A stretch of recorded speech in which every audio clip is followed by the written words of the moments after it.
For today's video, I will share with you the 3 steps to finding favor with the opposite sex. There is something that happens when you move into your teenage years. All of a sudden, you're not concerned about girls' germs or boys' germs as you were when you were 7 or 8.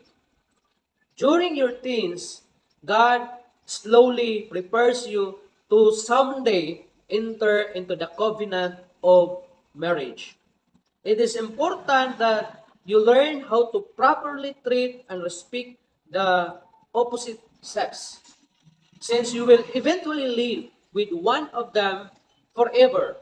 Here are 3 steps to remember. First, learn how to pass on sincere compliments about their character and accomplishments.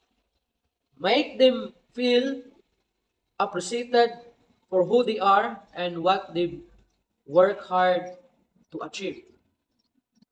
Second, be nice to all.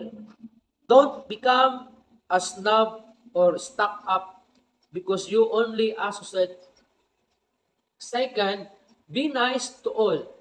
Don't become a snob or stuck up because you only associate with those who are good looking or popular.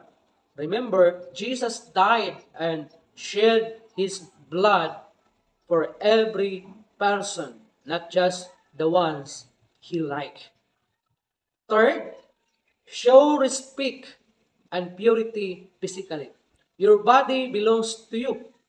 Other people's bodies belong to them. The only time this changes is when two people are married. So until the time comes for you, stay clear of tempting situations. 1 Corinthians chapter 7, verse 1 down to 4. That's all, and God bless everyone. Thank you for watching. Bye!